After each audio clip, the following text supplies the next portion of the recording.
Ok. Estamos gravando. Perfeito. Perfeito, perfeito, perfeito.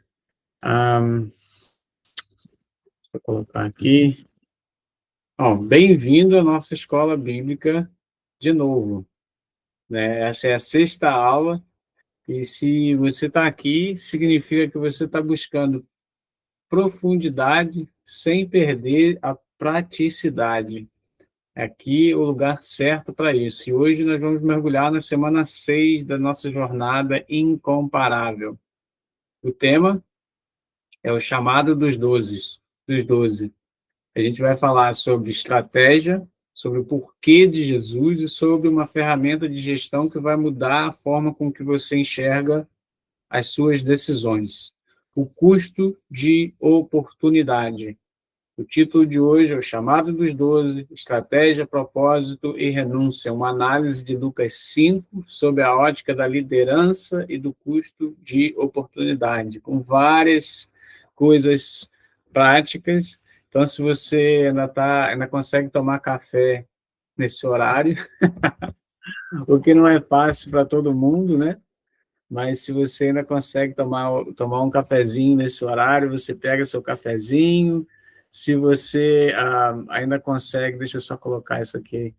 Eu estou cheio de tela aberta aqui, mas está uma benção, está funcionando. Tem umas 4 telas abertas aqui, umas 4 coisas aqui, tudo quanto é lugar. Então você pega seu cafezinho, pega sua água, eu estou com a minha água aqui, e vamos mergulhar, né? E eu quero saber hoje, eu quero que você escreva aí, vamos fazer um negócio interativo hoje, eu quero que você escreva aqui, eu quero ver quem está disposto a ser desafiado hoje. Manda um coração, aperta aí o eu, fala eu,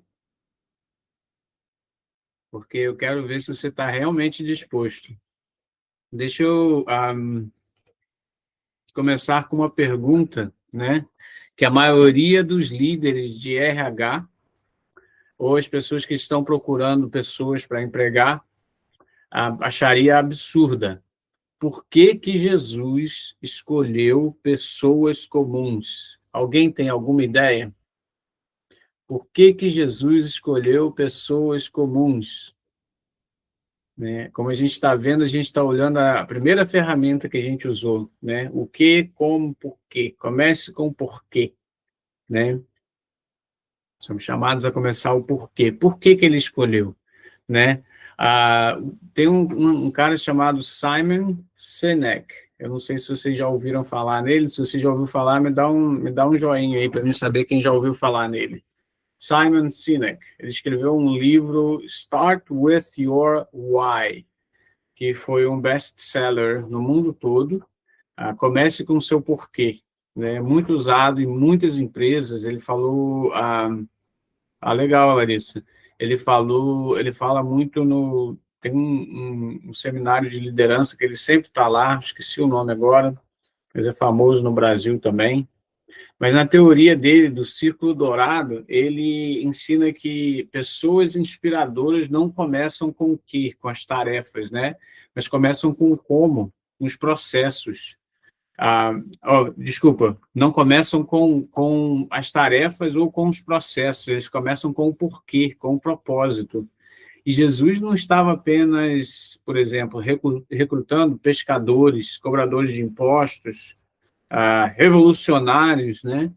Ele estava comunicando algo que ele acreditava profundamente. Eles sabiam que pessoas que acreditam no seu porquê trabalham com sangue, suor e lágrimas, enquanto pessoas que são apenas contratadas, né, para fazer uma tarefa, trabalham apenas pelo dinheiro. Quantos de vocês já trabalharam ou trabalham no lugar pelo seu porquê, pelo que você quer fazer, porque você acredita que aquilo ali é onde você foi chamado para fazer, o que você foi chamado para fazer? Quantos de vocês se voluntariam na igreja ou em qualquer outro lugar por causa do seu porquê e não apenas por causa de uma pressão ou apenas por saber assim por alto que você deveria? Essa é uma pergunta que nós devemos nos fazer, porque quando a gente entende o nosso porquê, nós não trabalhamos apenas pelo resultado, nós trabalhamos porque nós acreditamos no que nós estamos fazendo e no que nós fomos chamados a fazer.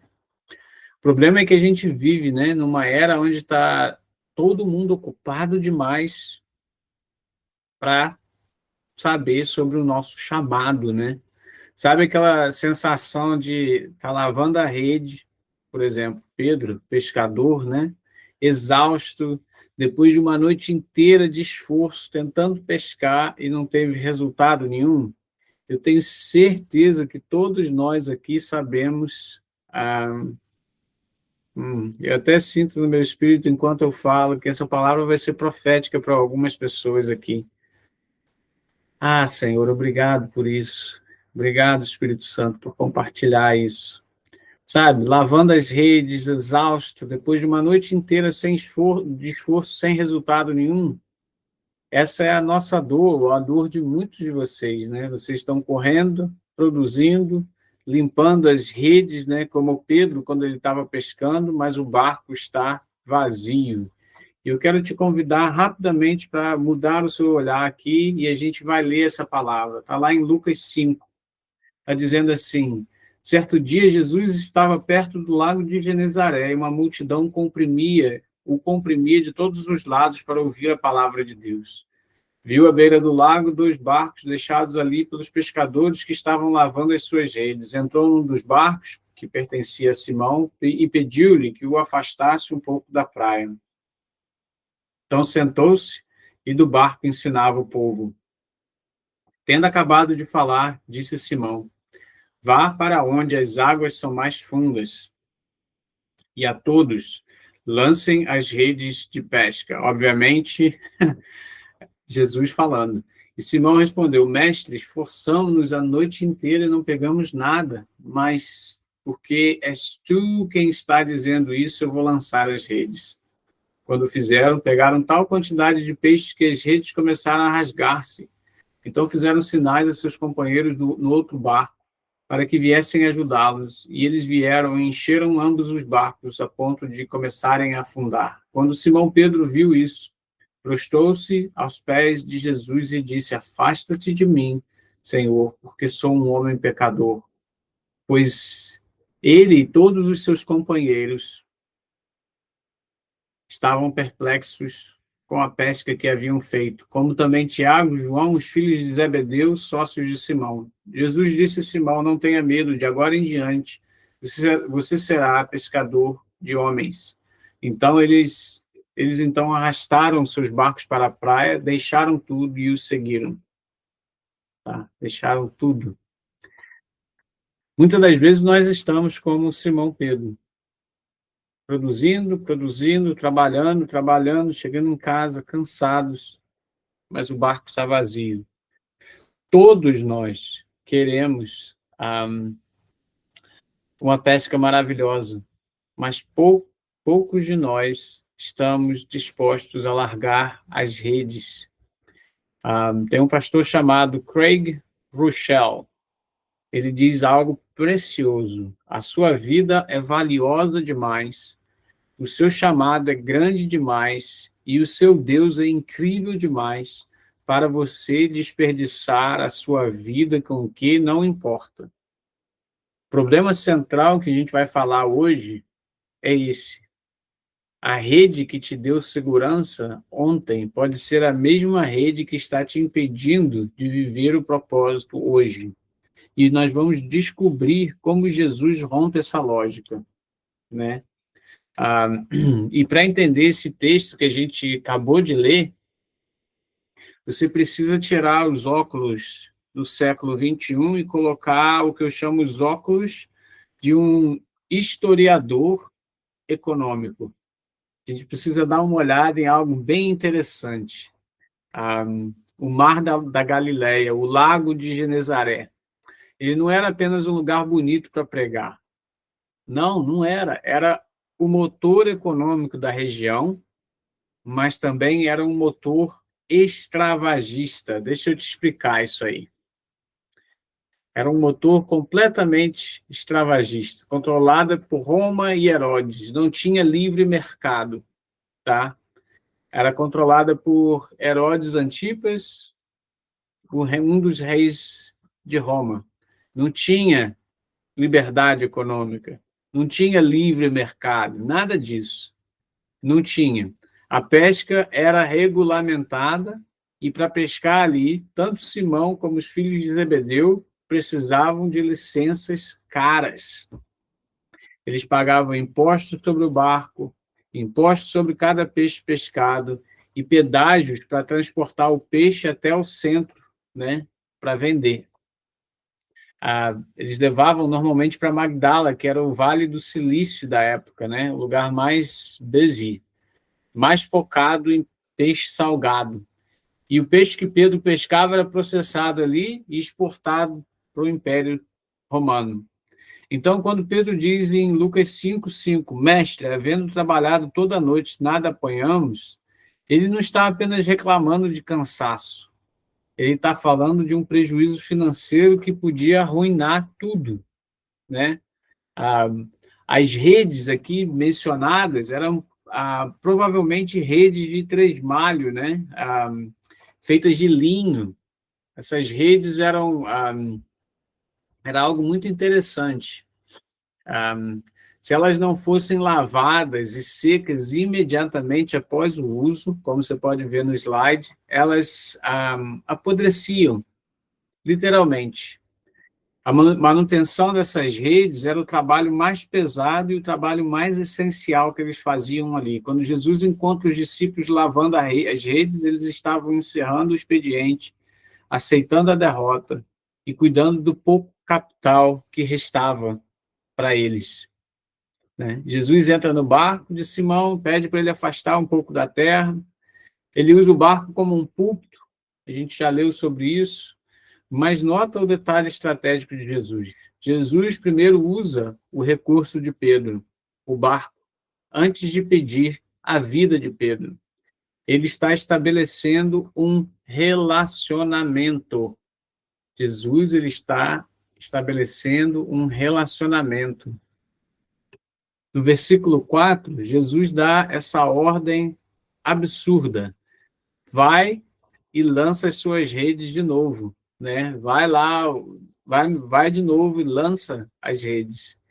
E pense apenas na mente de Pedro, na mente técnica de Pedro. Ele era o especialista e ele sabia que as redes de linho são visíveis para os peixes durante o dia. Olha só o porquê que Pedro estava pescando à noite.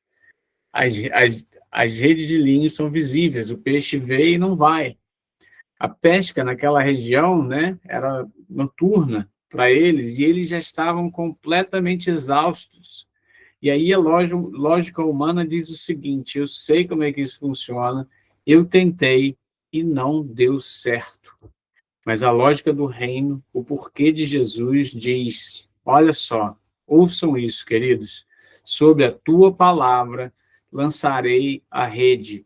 E eu quero fazer um parênteses aqui, saindo um pouquinho da aula, e te perguntar: quantos de nós, no nosso dia a dia, e isso serve para mim, acreditam que Deus é tanto fiel como poderoso para fazer muito mais daquilo que nós pedimos e pensamos na nossa vida, nos desafios que nós nos encontramos?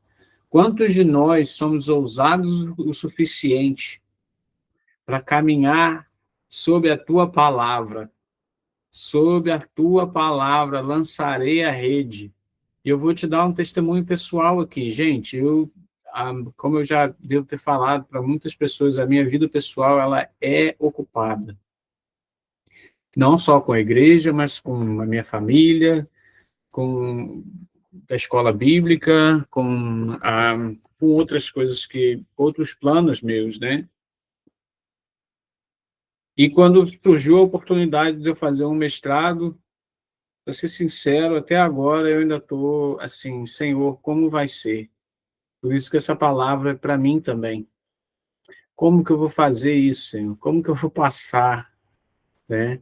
Passo a passo, dia após dia, lançando a minha rede aonde ele mandou eu lançar a minha rede, né? É assim que ele traz o rompimento, é assim que as bênçãos são derramadas, quando nós somos ousados o suficiente para entender, obedecer e caminhar na direção daquilo que ele nos está chamando. Amém? Ser corajoso para obedecer, porque às vezes a gente precisa de coragem. Se você escreve aí que eu quero ver, cara. Eu quero ver, hoje eu quero ver interação. Escreve aí sobre a tua palavra no chat. É chat ou chat? Escreve aí para mim ver. Sobre a tua palavra. E aqui está o que acontece. Quando eles obedecem, acontece o inesperado. A captura, né, a pesca, ela é tão grande que as redes começam a romper e os barcos começam a afundar. O milagre não foi apenas para encher o barco, foi para esvaziar o ego de Pedro. Né? Deus não nos leva a lugares aonde, amém, Rogério, amém, glória a Deus. Deus não nos leva a lugares onde Ele quer fazer um milagre e nos deixa ter suficiência para conseguir fazer. A gente, às vezes, precisa chegar ao momento de desespero para confiar totalmente no Senhor. E Ele não nos abandona. Ele não nos abandona. Eu não conheço nenhuma história de ninguém que colocou os joelhos no chão e orou desesperadamente, entregando tudo ao Senhor e tenha saído decepcionado. Isso não acontece. Sabe por que não acontece? Porque nós temos um Deus que é fiel, nós temos um Deus que é verdadeiro, nós temos um Deus que fala conosco, nós temos um Deus que responde as nossas orações. Ah, e eu sou tão grato por isso, eu sou tão grato por isso. Ele responde às nossas orações. Né? O milagre foi para esvaziar o coração de Pedro, o ego dele. E o príncipe dos pregadores, Charles Spurgeon, ele diz assim: o milagre da pesca foi a forma de Jesus pagar o aluguel do barco, antes de chamar o dono do barco para uma missão muito maior. E continuando, né? Continuando, nós vamos analisar uma outra passagem, né, que está em Lucas, capítulo 6. Deixa eu até passar aqui. Lucas, capítulo 6, do versículo. Agora eu vou ter que virar aqui o capítulo, peraí, só para ter certeza. Lucas, capítulo 6, acho que é versículo 12 até o 14, ou 12 até o 16. 12. 6, 12, se você estiver acompanhando comigo aí, acompanha, por favor. Eu quero continuar nessa relação, né? Eu quero continuar a dar um mergulho profundo, sabe? Nós vamos falar sobre, a gente vai analisar a reação de Pedro, a noite de oração de Jesus e a estratégia dos 12. Jesus ele começa a formar o seu time de elite. E Lucas 6, de 12 até 14, desculpa, de 12 até 16, fala assim: num daqueles dias, Jesus saiu para o monte a fim de orar e passou a noite orando a Deus. Ao amanhecer, chamou seus discípulos e escolheu 12 deles, a quem também designou apóstolos, que significa enviados.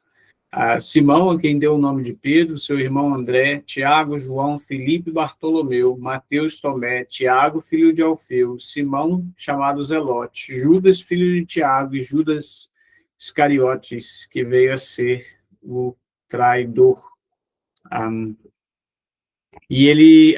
Jesus começa a formar ali o seu time de elite, a elite do time de Jesus. E aqui é quando o sucesso ele se torna um desafio, né? Esse time de elite, ele foi escolhido, mas eles não eram o melhor time de todos, né? Eles não eram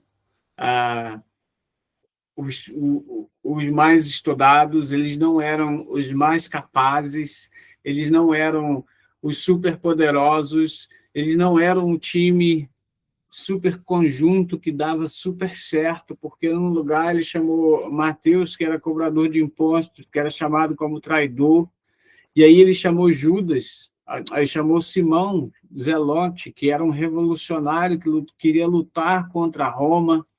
E eu fico imaginando essa cena. Ele chamou alguns pescadores, ele chamou pessoas que... ele chamou Tomé, que depois veio a não acreditar, ele chamou muitos ali. E nesse chamado deles ali, Jesus tinha um plano, a gente já falou sobre isso. Mas olha só o que Jesus primeiramente viu neles. Ele viu um coração disposto a obedecer, porque a obediência ela gera um resultado que a logística não consegue suportar, né? E por causa da obediência eles escolheram, né, ainda na pesca, uma quantidade gigante de peixes. E aqui está uma lição de liderança, uma lição de vida. O mover de Deus muitas vezes vai romper as suas estruturas antigas, aquelas redes que Pedro lançava com tanto cuidado, não foram feitas para a abundância de Jesus, elas foram feitas para o esforço de Pedro. E Deus ele quer romper as nossas redes, Deus ele quer romper aquilo que nos segura e está nos parando para que nós não possamos crescer. Ele quer romper as estruturas antigas da nossa vida, ele quer nos dar um novo dele. E quando ele nos dá esse novo, as nossas estruturas antigas precisam ser transformadas, precisam ser renovadas, nós precisamos renovar a nossa mente, nós precisamos caminhar, como o Rogério escreveu aqui no chat, sobre a tua palavra, nós vamos caminhar. E observe também que Jesus não é o show de um homem só. Ele abençoou o Pedro de tal maneira que ele teve que chamar mais pessoas para vir ajudar ele, né? E aí eu vou voltar lá para o Craig Rochelle, que fala assim, se você quer controle, você não terá crescimento. Se você quer crescimento extraordinário e sobrenatural, com parênteses meu, você vai ter que abrir mão do seu controle. E tem uma outra coisa que Jesus fez, uma das coisas que ele fez com relação a esse chamado aos apóstolos, algo que ele usou, que não foi olhar para o intelectual deles ou a capacidade deles, que está no versículo 8, voltando para Lucas 5, diz assim, que Pedro não faz uma festa quando o milagre acontece. Ele não faz uma festa. Alguém sabe o que Pedro fez? Me diz aí, escreve aí para mim. O que aconteceu com Pedro quando Pedro viu o milagre? Me ajuda aí, gente. Alguém sabe? Qual foi a reação de Pedro? Escreve aí para mim ver, se você sabe, se você está ligado. Vamos lá, gente, eu quero ver uma interação, quero ver a galera ligada hoje, acorda aí. Ele reconheceu a incredulidade dele? Ele reconheceu a incredulidade dele, o que mais?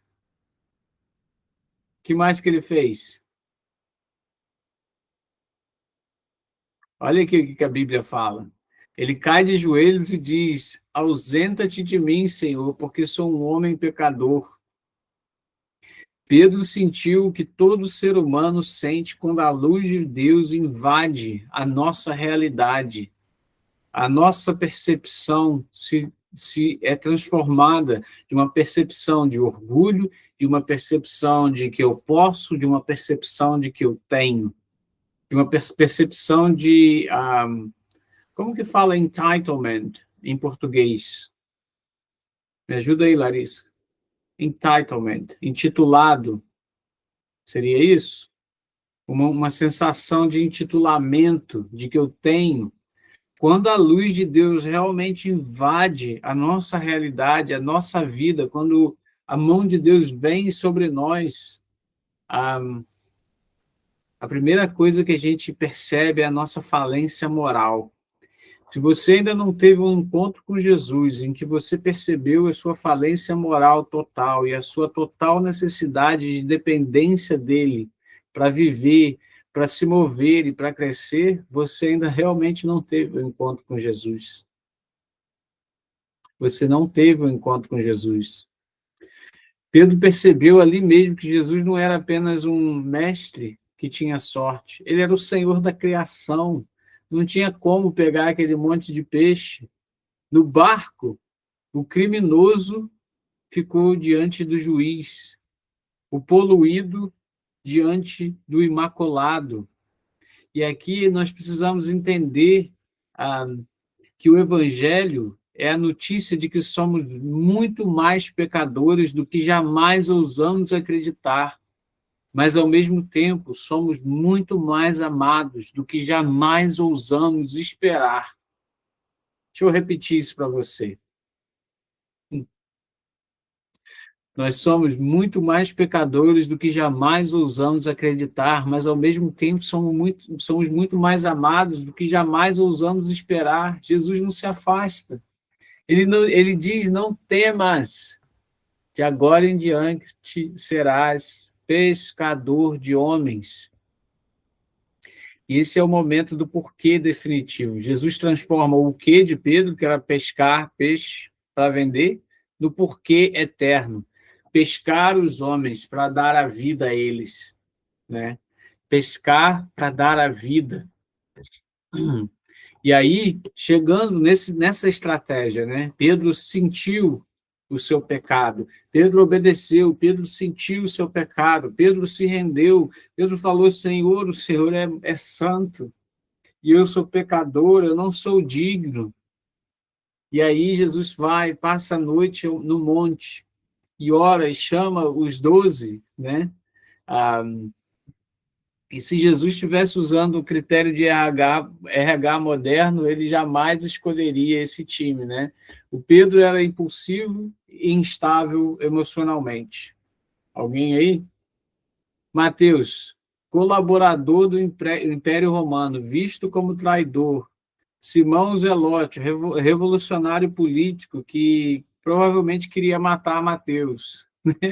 Olha que loucura. Jesus colocando os dois no mesmo caminhar, no mesmo time, né? O Craig Rochelle ele fala assim: a unidade não é o mesmo que conformidade. Nós temos a nossa força na nossa diversidade. Mas como é difícil, né, gente? A gente caminhar num meio onde as pessoas não são iguais a gente. Nós, todo ser humano, nós temos que aprender a andar, a caminhar em paz e em unidade, quando possível, diante da diversidade, diante até mesmo de pessoas que, naturalmente, a nossa personalidade iria bater de frente, né?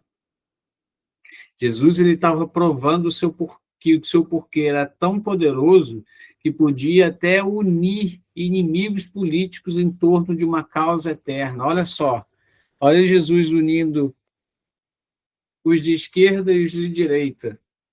Olha Jesus unindo quem vota no Lula e quem vota no Bolsonaro. Eu adoro, gente, porque eu odeio política, então eu adoro apertar os calos, né? Você tem algum amigo que vota no Lula, gente? Você tem algum amigo que vota no Bolsonaro? Você devia ter, tá? Porque a causa eterna é muito maior do que qualquer partido político. Tá? Você não deve fazer a sua visão política, obviamente tem seus prós e contras, tá? E muitos eu iria concordar, mas a gente não pode fazer a nossa posição política barrar aqueles que querem adorar Jesus. Amém? Será que a gente pode dizer amém para isso? Será que a gente pode crescer nessa realidade? O C.S. Lewis tem uma frase famosa que se aplica perfeitamente a esses homens. Ele fala assim: não existe pessoas comuns. Você nunca conversou com um mero mortal. Jesus não viu neles pescadores comuns. Ele viu as colunas de uma igreja que as portas do inferno não prevaleceriam. Olha só que poderoso. As portas do inferno não vão prevalecer. Sabe por quê? Porque você é uma pessoa que obedece, você é uma pessoa que se vê como verdadeiramente Deus te mostrou que você é uma pessoa que deseja, você é uma pessoa que fala, Senhor, aqui estou. Amém? Amém? Bom, será que nós podemos falar isso? Será que nós podemos dizer isso? Será que nós podemos colocar essa realidade da nossa vida, né? Uma coisa real para nós? Será que nós podemos fazer isso? Olha que coisa linda! Você nunca conversou com um mero mortal. Jesus não viu neles pescadores comuns, ele viu as colunas de uma igreja que as portas do inferno não prevaleceriam, não prevalecerão. Esse é você, esse sou eu. Amém? E aqui a gente chega num lugar que é o risco da intimidade. Eu vou falar algo poderoso de experiência pessoal minha aqui. Jesus incluiu Judas. Isso nos ensina que a liderança de Jesus não era sobre manipulação ou controle absoluto, mas sobre inspiração e oportunidade. Judas teve a mesma oportunidade, o mesmo treinamento e o mesmo acesso que João. Simon Sinek fala assim: líderes podem manipular o comportamento ou inspirá-lo. Jesus inspira, mas ele respeita a liberdade do coração humano, né?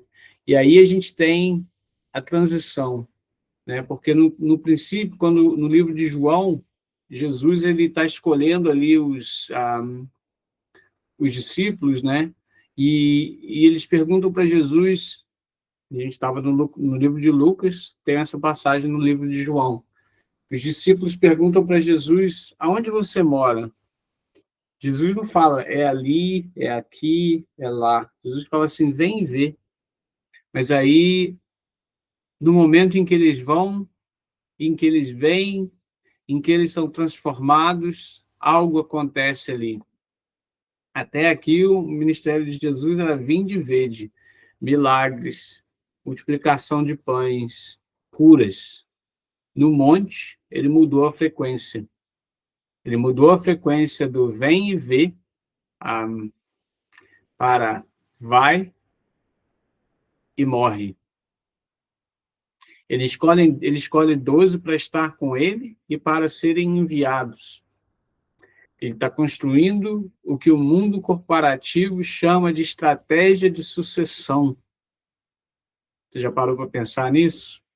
Jesus sabe que o seu tempo é curto, então ele investe nos poucos para alcançar os muitos. Ele não está focado em quantas pessoas estão seguindo ele naquele momento, mas o porquê, como a mensagem continuará quando ele subir até o Pai. Tanto que chega o momento em João capítulo 6 em que ele diz para todo mundo, né? Se você não comer da minha carne, não beber do meu sangue, você não tem parte em mim. E aí, aqueles que estavam ao redor dele, o que acontece?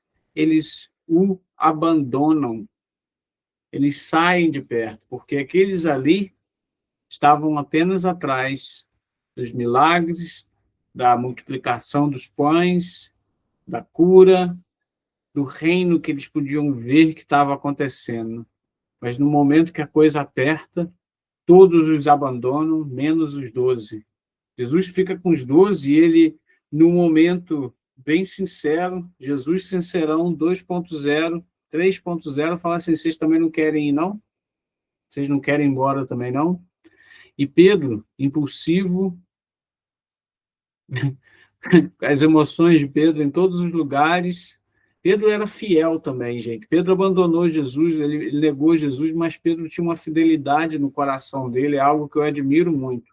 Ele queria, ele tinha que morrer, a carne dele tinha que morrer, não estava tão morta ainda, mas ele queria. E Pedro fala: para onde nós vamos, se só tu tens as palavras de vida eterna? Você já chegou nesse momento aonde o mundo se escandaliza, aonde o que você às vezes está até ouvindo não faz tanto sentido, você não sabe explicar, você não sabe debater uma ideia específica, mas você sabe que só Jesus tem as palavras de vida eterna e por isso você jamais o abandonará. Você sabe disso? Eu tenho certeza que você sabe, né? Fala aí para mim, bota aí no chat, se você puder. Eu sou o plano de sucessão de Jesus.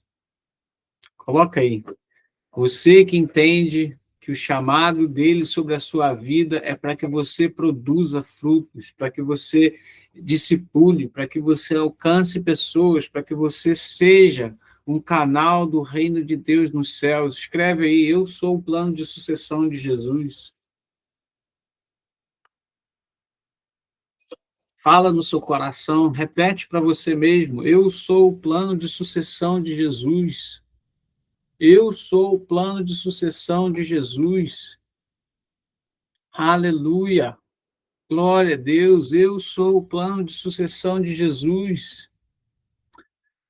E agora a gente entra no coração estratégico da nossa aula. Se as duas primeiras partes foram sobre o que aconteceu e o porquê de Jesus ter escolhido aqueles homens, essa terceira parte é sobre como isso se aplica à nossa vida, ao seu trabalho, à sua família, à sua mesa de jantar.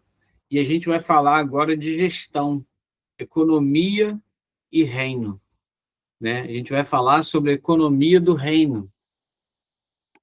Nós vamos falar, deixa eu achar aqui, o slide, da ferramenta de gestão, custo de oportunidade. No mundo da economia, existe um conceito chamado custo de oportunidade. Para falar de uma maneira simples, não é o preço que você paga por algo em dinheiro, mas o valor daquilo que você abre mão para fazer uma escolha. Se você tem R$ 10, se você tem $10, escolhe comprar um café, o custo de oportunidade não são os seus $10 ou os seus R$ 10, é o suco que você deixou de tomar. Você podia ter tomado um suco, você preferiu tomar um café. Quem prefere suco até o café? Eu prefiro o café, né?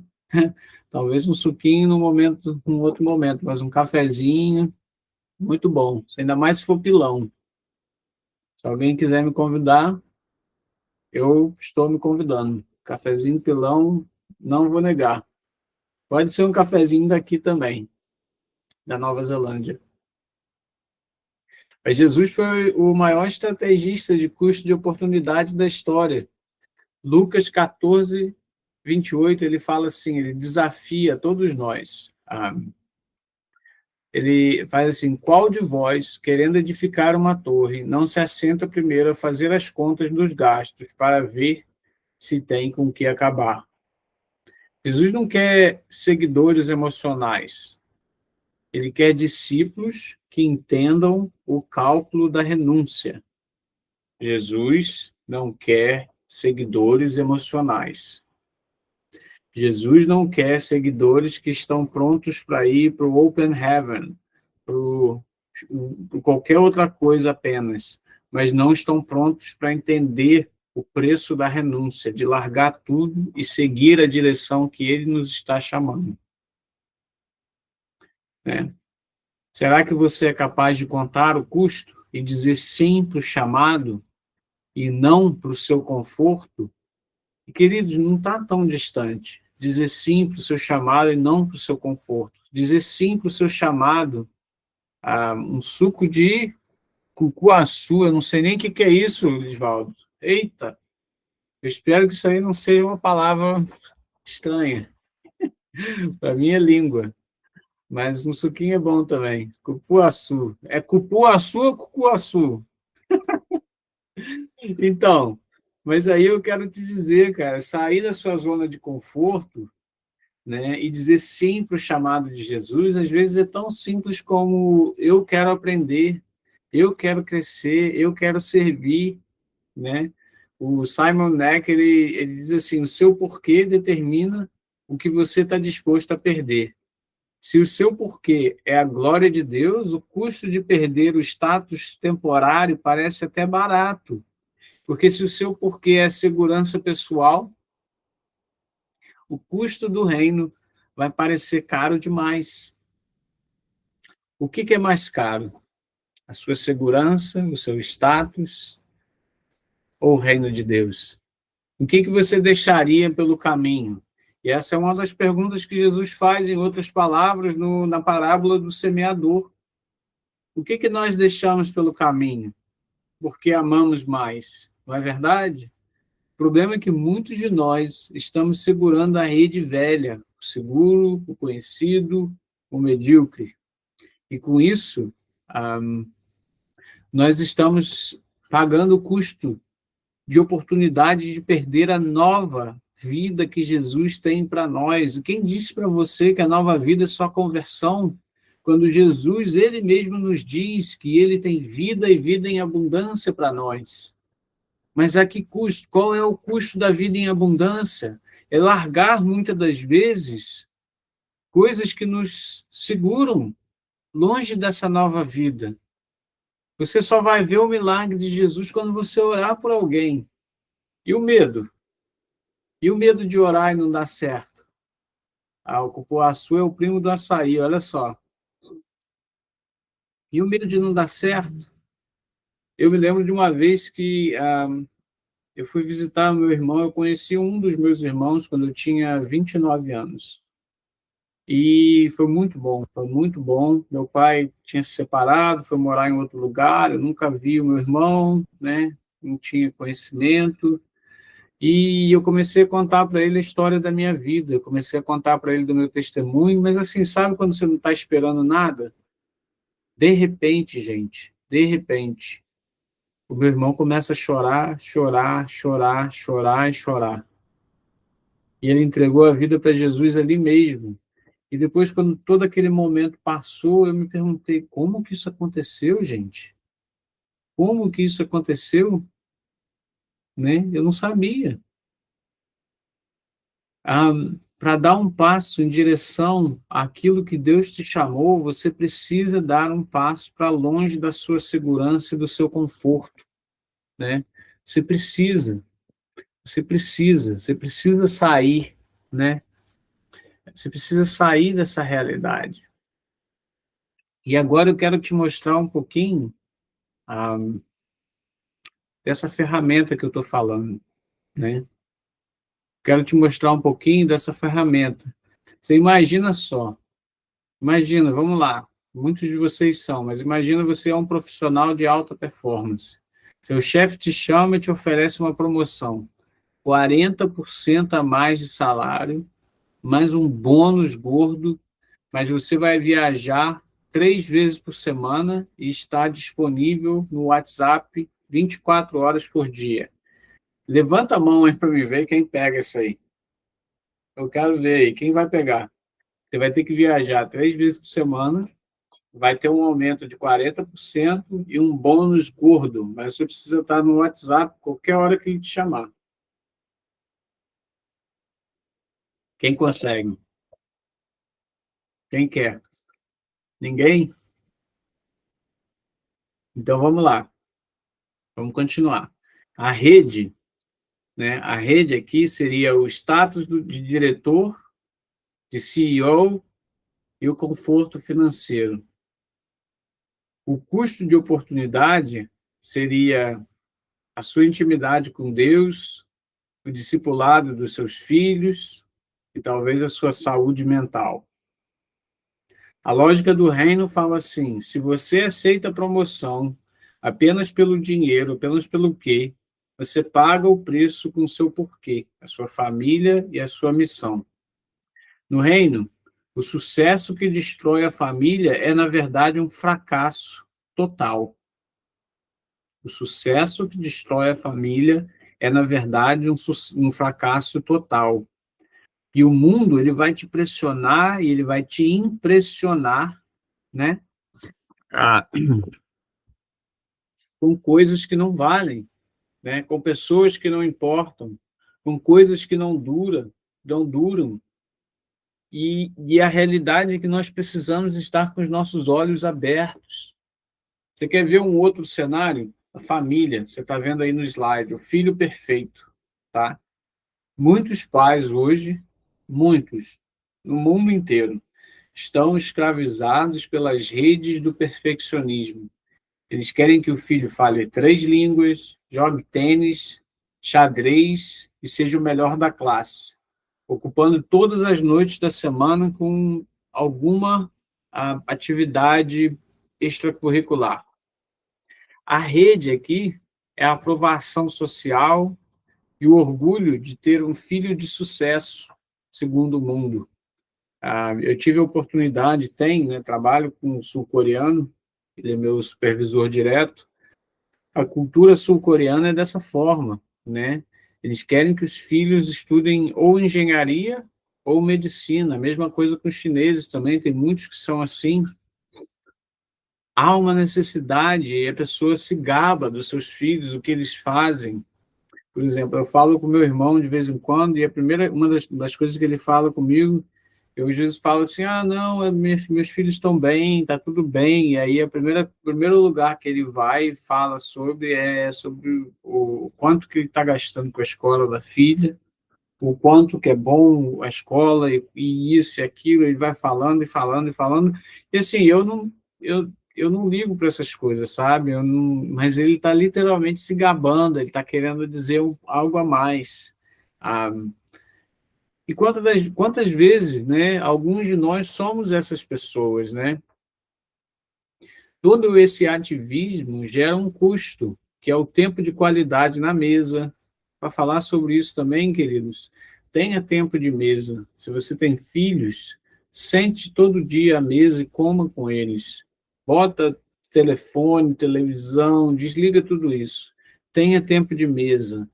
Passe tempo, porque o tempo passa rápido, tá?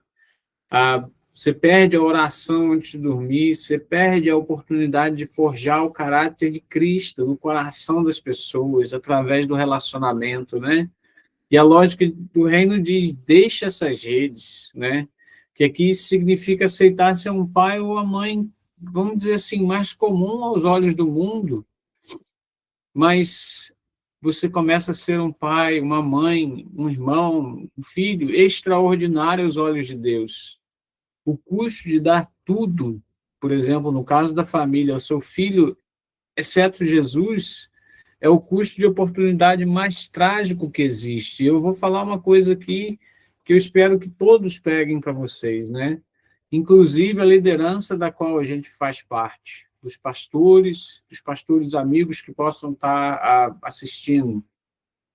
A maior tragédia na vida de um pastor é passar o tempo cuidando da família dos outros e esquecer da sua própria família.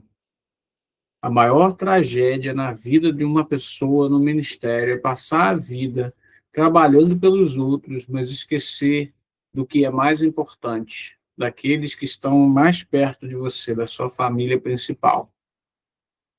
Seus filhos, esposo, marido, mulher, né? Mas vamos falar um pouquinho mais, vamos dar mais um exemplo. Vamos passar na auditoria da vida, né? Vamos passar aqui. O custo do pertencimento. Você quer andar com os 12, mas ainda quer frequentar os mesmos ambientes tóxicos e manter conversas que não edificam. Pá! A rede, o medo de ser excluído do grupo, a necessidade de ser legal, a necessidade de pertencimento. a ambientes que, sabe, alimentam apenas o seu ego. E aqui está o custo de oportunidade, a autoridade espiritual e a clareza da voz de Deus, né? É quase impossível viver a vida certa quando se tem os amigos errados, né? A minha mãe falava uma coisa muito interessante, eu acho que a sua deve ter falado também. Depois me diz aí, me diz aí, alguém dá um grito aí, dá um joiazinho aí, se a sua mãe falava que nariz de porco não é tomada. Se te pegarem andando com gente ruim, eles não vão perguntar. Rogério, Rogério, acho que a gente está velho, a galera mais nova aí não está falando nada, não. Ninguém ouviu da mãe nariz de porco na tomada? Não é possível, gente. Eu não acredito, não. Acho que vocês estão dormindo. Eu quero ouvir. É a idade mesmo, pastor. A gente está velho. Não é possível. Larissa, você nunca ouviu da sua mãe nariz de porco na tomada? Eu estou sem acreditar. Agora eu estou me sentindo velho. Estou me sentindo velho, gente. Que isso? É o focinho de porco também, Eu né? nasci como é que eles falam agora? No 1900. Fala aí, Rogério. É focinho de porco, né? É focinho de porco? É focinho de Isso. porco. Aí, até perdi aqui, cara. Focinho de porco não é tomado. Isso mesmo, não é nariz, não é focinho. Focinho de porco não é tomado. Rapaz, não tem como, né? Não tem como. Não tem como você andar com pessoas que não estão crescendo em Jesus e querer crescer em Jesus. Não tem como você ver milagres se você está andando com pessoas que não oram pelos perdidos. Não tem como, gente. Não tem como. O seu ambiente, querendo ou não, te influencia. Te influencia, né? Ah, a lógica do reino diz assim: Jesus disse que precisamos amar menos nosso pai e a mãe pela causa dele. Isso significa que o custo da oportunidade de ser um discípulo é a disposição de ser mal interpretado por aqueles que amam as redes mais do que amam o mestre, né? E a gente não pode esquecer, gente, isso aqui talvez seja o slide mais poderoso, o maior custo de oportunidade da história. A cruz não foi um acidente, ela foi um cálculo estratégico de amor. A gente tem que olhar para a cruz. Jesus aplicou o custo de oportunidade de forma absoluta. A rede era a glória do céu, a adoração dos anjos e a ausência da dor. Ele poderia ter ficado com isso. Mas o chamado era o esvaziamento, a humilhação e o sacrifício pelos pecadores como nós. E Jesus avaliou o custo de oportunidade de ficar no trono enquanto a humanidade perecia e decidiu que o nosso resgate valia o seu sacrifício. Ele deixou a sua divindade, a sua rede, sua divindade manifesta para pescar a nossa alma da profundeza da nossa miséria. Jesus foi julgado como um criminoso para que nós, criminosos, fôssemos perdoados. Ele sentiu a dor do inferno para que nós nunca a sentíssemos. Ele é o padrão. Se o Rei do Universo contou o custo e decidiu que você valia a pena, como você pode dizer que o custo de segui-lo é alto demais? Não é verdade? Como que eu posso dizer? Né? Escreve aí para mim, ele vale o custo. Jesus vale o custo. Escreve aí no chat, escreve aí nos comentários, depois no YouTube. Ele vale o custo, porque nada que você deixar para trás se compara ao que ele tem para te dar.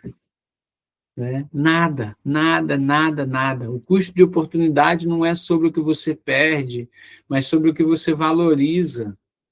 Amém, amém. Jesus vale o custo. Jesus vale o custo. Não é sobre o que você perde, é sobre o que você valoriza. Se você valoriza o reino, a renúncia não é um sacrifício pesado, é um investimento estratégico. O valor de Jesus, sim, Carlos, é o seu amor, o seu valor é maior. É maior.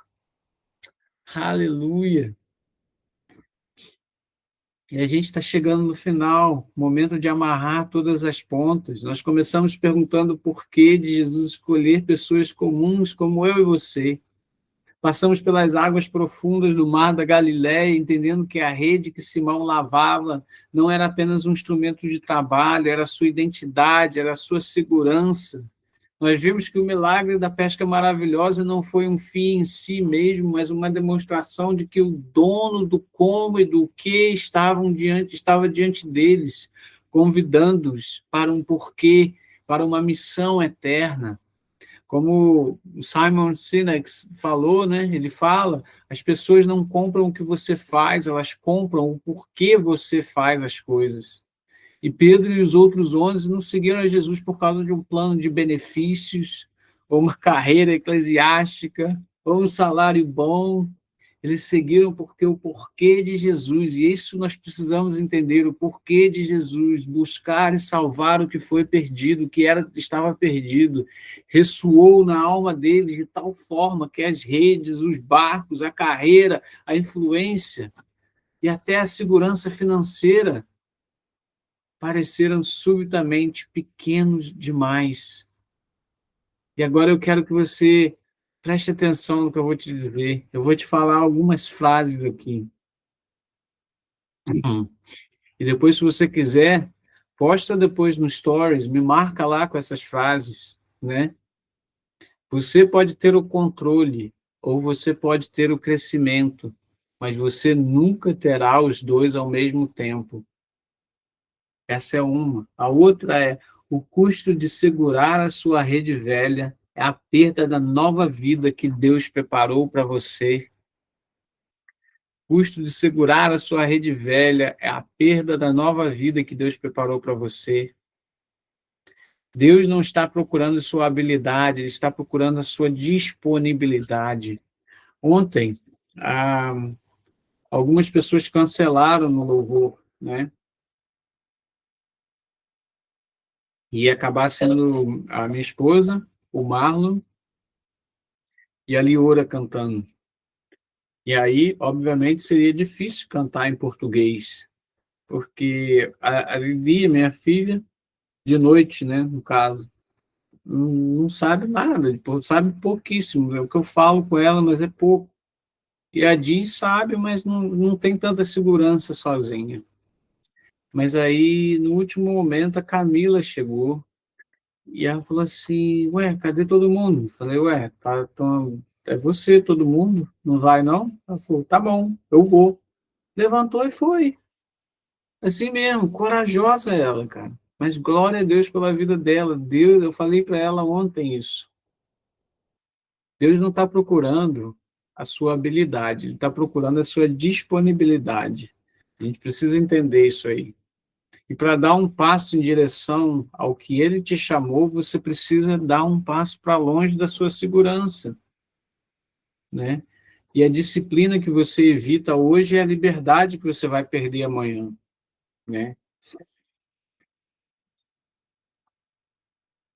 Eu quero que você me fale qual dessas frases te deu um soco no seu estômago. Qual foi a maior que te deu um soco no seu estômago? Você não pode ter controle. Você pode ter controle, pode ter crescimento, mas você nunca terá os dois ao mesmo tempo. O custo de segurar a sua rede velha é a perda da nova vida que Deus preparou para você. Deus está procurando sua habilidade, não está procurando sua habilidade, Ele está procurando a sua disponibilidade. Para dar um passo em direção ao que Deus tem para você, você precisa dar um passo para longe da sua segurança. Eu passei não insulte a Deus com pensamentos pequenos e uma vida segura demais. Não insulte a Deus com pensamentos pequenos e uma vida segura demais. E a disciplina que você evita hoje é a liberdade que você perderá amanhã. Qual desses fala mais ao seu coração? Escreve aí no chat para mim ver. Qual deles? Segunda opção. Carlos, vamos ver qual é a segunda opção. O custo de segurar a rede velha é a perda da nova vida que Deus preparou para você. Quem mais?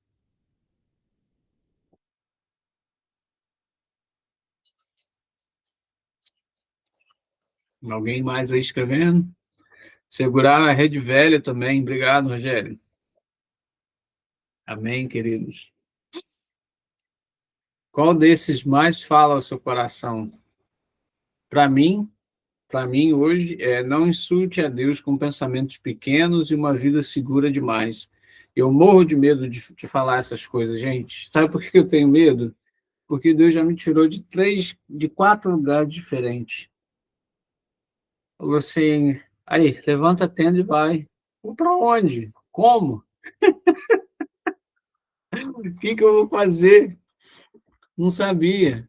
Em todos os lugares ele tem me dado crescimento. Em todos os lugares que eu vou, em obediência, ele tem me dado crescimento, ele tem me dado alegria, ele tem trazido salvação, ele tem aumentado.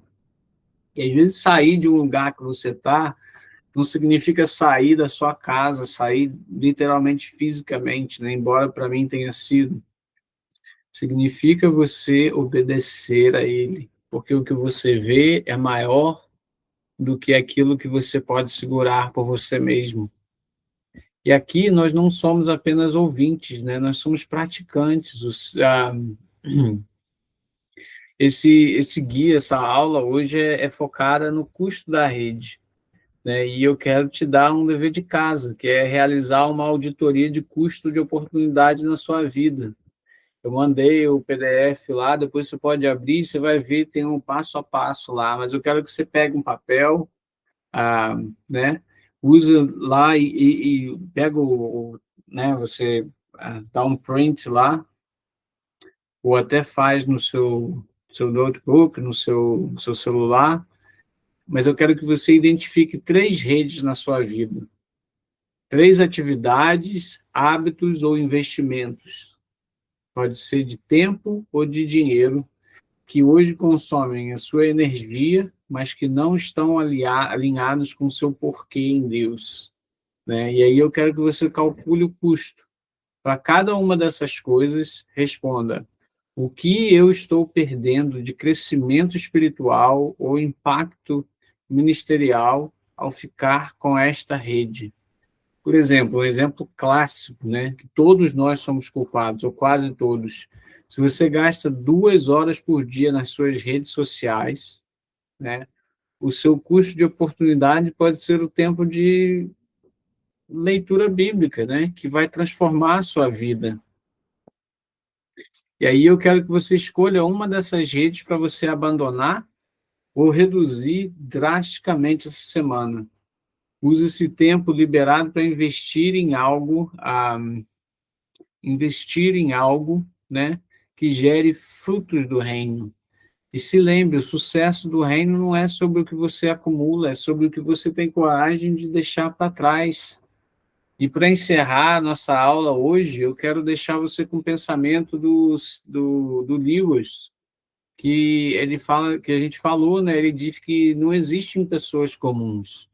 Cada pessoa com que você cruza no seu escritório, no seu trabalho, cada filho que você coloca para dormir, cada vizinho difícil, é um ser que vai viver para sempre. Jesus não escolheu os 12 porque eles eram especiais. Eles se tornaram especiais porque responderam ao chamado do incomparável. Você não é um mero mortal vivendo uma vida cheia de boletos e tarefas. Você é o embaixador do reino, que foi chamado para lançar as redes em águas profundas. Então vai lá e lança. Escreve aí no chat, ou escreve no seu coração: eu aceito esse chamado, Senhor. Eu aceito esse chamado.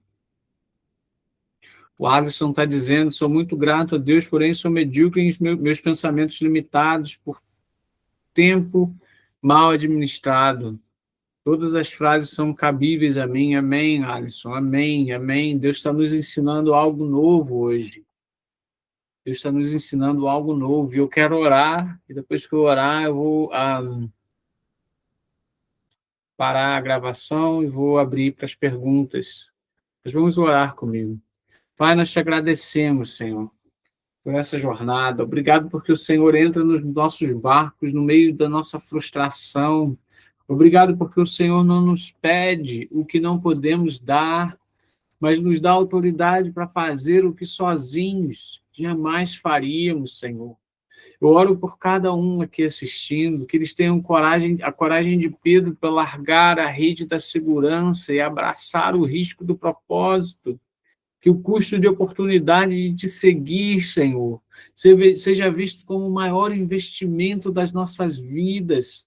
E nessa semana, enquanto nós identificamos as nossas redes, Senhor, que o Senhor toque com o teu Espírito, nos dando força para renunciar aquilo que está nos bloqueando a nossa visão para viver uma nova e sobrenatural pesca, Senhor.